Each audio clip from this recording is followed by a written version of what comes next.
All right, today we're going to do something a little different. We're going to take a fresh look at the story of America's founding. You know, the one we all learned in school. We're going to see how it's a bit more complicated than we might think, and it all starts with one big question. Okay, so let's just dive right in with this question. It seems pretty straightforward, right? But the answer? Well, the answer changes everything about how you look at the founding of the United States. You know the story.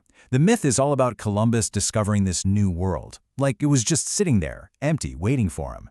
But the reality? Totally different. This land was already home to millions and millions of people. So it wasn't really a discovery at all. It was the start of a massive, and I mean massive, collision of worlds, all kicked off by European ambition. So where did this all come from? What was the big motivation? Well, to get that, we've got to rewind the clock back to the 15th century. And let's be clear, this wasn't some noble quest for exploration. Nope.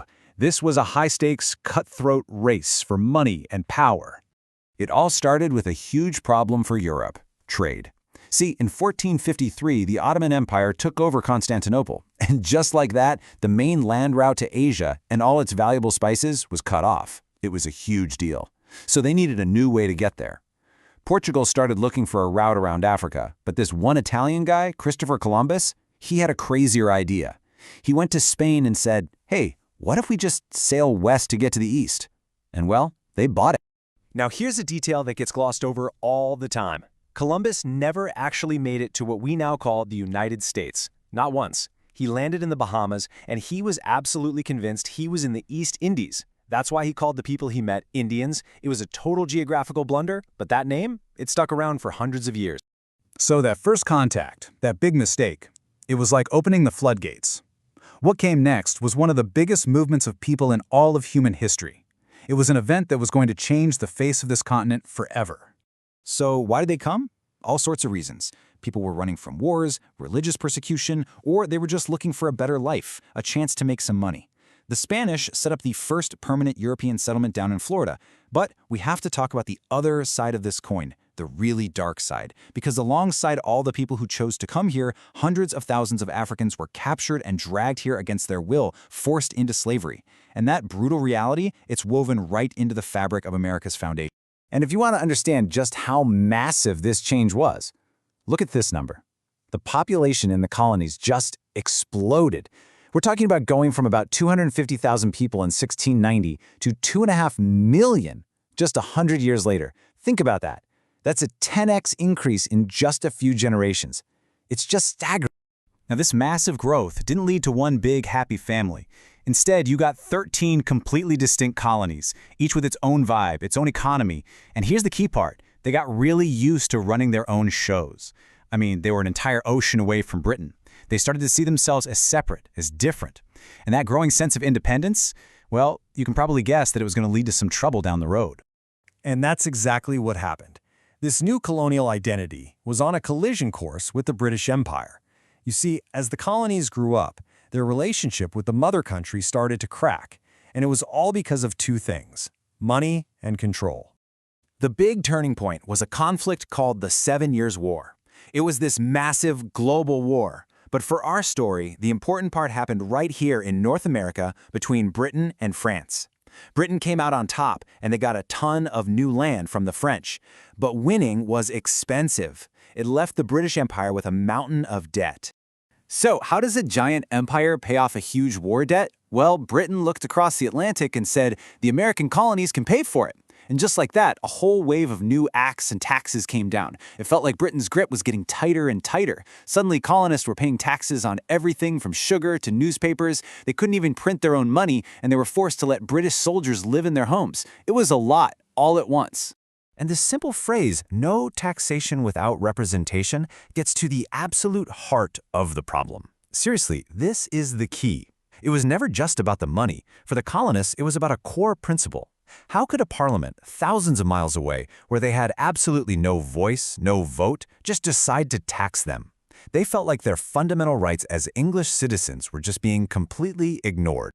You know, you can only push people so far. All that anger and frustration, it was like a pressure cooker. Speeches and pamphlets weren't going to cut it anymore. That simmering anger was about to boil over, and it was going to get violent. And the first spark flew in Boston back in 1770.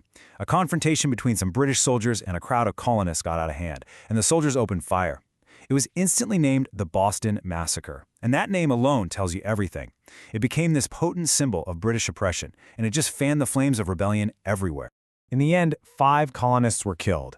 And okay, 5 might not sound like a huge number to us now, but back then, the image of your own government soldiers firing on unarmed citizens was absolutely shocking. And you better believe the revolutionaries used that image as powerful propaganda to rally people to their side. Then things escalated even more with the Boston Tea Party, that famous protest against the tea tax. And Britain's reaction was, well, it wasn't subtle. They passed a series of laws the colonists called the Intolerable Acts. Basically, they shut down Boston and took away a lot of Massachusetts' rights. But this move, it backfired, big time. Instead of crushing the rebellion in one colony, it made all the other colonies think, hey, if they can do that to Massachusetts, they can do it to us. And just like that, they were united. And that was it. That was the point of no return. All the petitions, all the boycotts, that was all in the past. This chain of events had put the colonies on a one-way street, and it was heading straight for a complete, final break with Great Britain. The moment of that final break came on July 4th, 1776. The Second Continental Congress did something incredibly bold. They signed the Declaration of Independence. And let's be real, this wasn't just a strongly worded letter. This was an act of treason. They were declaring to the world and to the king that they were done. They were now free and independent states. No turning back now. Of course, saying you're independent and actually being independent are two very different things. A long, tough war followed. George Washington led the new Continental Army against, literally, the most powerful military force on the planet. And for a while, it looked pretty grim. The real game changer was when France jumped in. The French had their own beef with Britain, so they joined the war on America's side. And that support, it was absolutely crucial. It's what tipped the scales for good. Finally, in 1783, it was all over. The Treaty of Paris was signed. In that document, Great Britain officially recognized the United States of America as its own independent nation. It was official. The USA was on the map. So that brings us right back to where we started. This whole journey, from a geographical mistake in the Caribbean to a full-blown revolution, it just goes to show you that a nation's origin story is never as simple as it seems. It's messy, it's complicated, and it leaves us with this final thought to chew on. How we choose to tell this story, what parts we emphasize and what parts we leave out, that doesn't just say something about our past, it says everything about who we are right now and what kind of country we want to be in the future.